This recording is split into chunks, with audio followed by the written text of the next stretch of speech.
तो मैं अभी मौजूद हूँ अपने लैब में और ये है मेरा मैकेनिकल पार्ट्स क्या क्या होते हैं इसके अंदर, मैं पहले वो बताने जा रहा हूँ।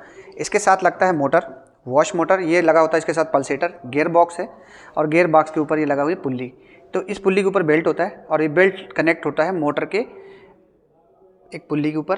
पुल्ली के साथ ये मोटर चलता है तो अंदर पल्सेटर मूव करता है, ठीक है। तो ये इसको चलाता है। गियर बॉक्स के अंदर एक लिक्विड फिल्म होता है और जिसकी वजह से इसको बहुत कंप्रेस करके इसको टाइटली बांध दिया जाता है। तो इसके अंदर ऑयल भी होता है ताकि ऑयल के साथ इसकी जो गरारियाँ होती हैं आपस में चले तो घिसे ना, और घिस जाएगी तो आवाज़ होगा या फिर फ्री हो जाएगा।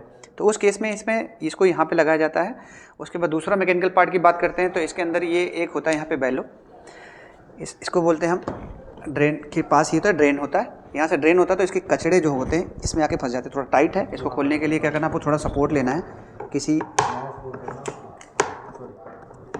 इसको थोड़ा सा हम खोलेंगे तो मुझे इसके अंदर से एक रबड़ की सील और स्प्रिंग के साथ एक नज़र आता है, क्योंकि जैसे ये उठता है, जब ये आप उठाते हैं तो इसकी ओपन हो जाता है, ड्रेन यहाँ से बाहर आ जाता है। वरना ड्रेन का पाइप यहीं तक रहता है, इस वॉश में जो पानी आएगा और जो स्पिन में पानी आएगा वो यहाँ तक रहेगा। स्पिन का पानी साथ साथ निकलता रहता है, क्योंकि देखो इसके साथ कनेक्ट यहाँ तक डायरेक्ट आके कर दिया है और इसको कनेक्ट किया हुआ इसके साथ। तो यहाँ तो एक रुकावट है, लेकिन स्पिन वाले मोटर के साथ कोई रुकावट नहीं, उसका पानी साथ साथ निकलता रहता है। तो जैसे ही आप खोलते हैं तो स्प्रिंग के साथ थोड़ा झटका मार के इसका रबड़ बाहर आ जाता है और इस रबड़ से ये पानी रुकता है, जिसकी वजह से आपको इसको खींचने से ये बाहर आ जाता है तो पानी डायरेक्टली नीचे चला जाता है और नीचे से बाहर आ जाता है। दूसरा ये पार्ट हो गया इसका। इसको लगाने का तरीका यही है, इसको थोड़ा प्रेस करेंगे हाथ से ताकत लगा के और उसके बाद बराबर चूड़ी करके इनको घुमा देंगे।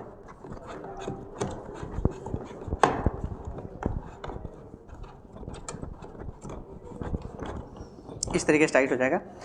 एक और इसके अंदर बड़ा कठिन होता है, बड़ा मुश्किलों से लगा पाते हैं, वो होता है बैलो।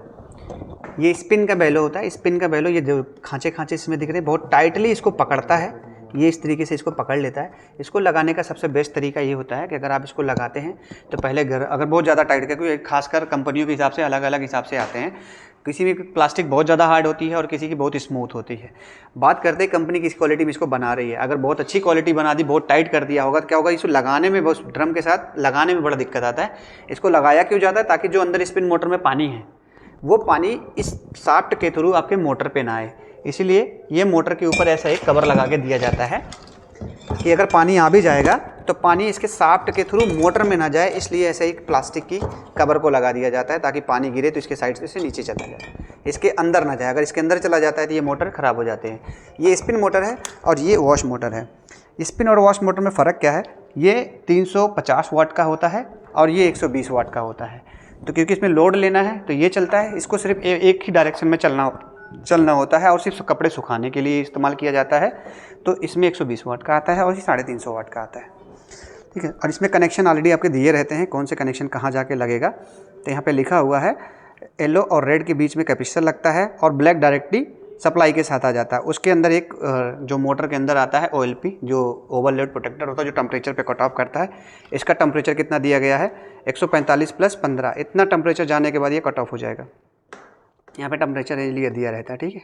एक थर्मल फ्यूज लगा रहता है, वो थर्मल मतलब गर्म होके उसको कट ऑफ कर सके। अगर गर्म हो जाता है तो कट ऑफ कर देता है ±15 पे, ठीक है।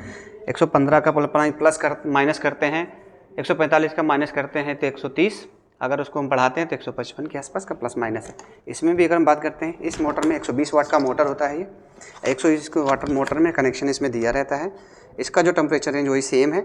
इसमें रेड और ब्लू के बीच में कैपेसिटर इंस्टॉल होता है और जो ब्लैक कलर का तार है डायरेक्ट फेस का चला जाता है। तो इस तरीके से इसमें कैपेसिटर इस्तेमाल किया जाता है। इसमें 5 MFD का कैपेसिटर है इसमें और 0.7 एम्पियर ही लेता है। 4 पोल का मोटर है। 4 पोल का मतलब होता है इसकी वाइंडिंग जो की गई है वो 2 पोल में काउंट होता है, तो 4 पोल इसको बोलते हैं। 4 पोल का मोटर है।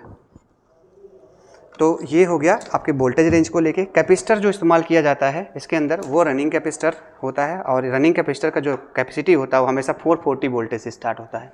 अगर यही स्टार्टिंग कैपेसिटर होता है तो उसकी वोल्टेज 220 से स्टार्ट होता है। इसलिए 440 से जो वोल्टेज का स्टार्ट होता है उसमें दोनों कैपेसिटर इनबिल्ड होते हैं, यानी रनिंग भी और स्टार्टिंग भी। स्टार्टिंग करने के बाद वो रनिंग को मेंटेन करके टॉर्क बनाए रखता है मोटर को घूमने के लिए। बाकी जैसे ही मोटर बंद होता है वापस एक टॉर्क देता है यानी पावर देता है और मोटर चल पड़ता है, वापस फिर रनिंग मोड पे आ जाता है।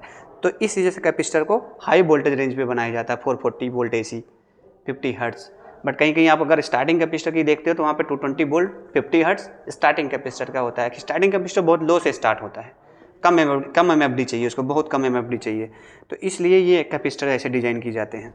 दूसरे मैकेनिकल पार्ट की बात करें तो इसमें होता क्या है, इसके अंदर ये होता है, ये स्पिन मोटर, इसके अंदर स्पिन बॉक्स है, ये बॉक्स, ये कवर जब खुलता है तो डोर स्विच यहाँ लगा होता है, वो डोर स्विच जो प्रेस होता है ना, इसकी वजह से ये ऐसे लगा होता है, यहाँ पे इस तरीके से ये लगा होता है।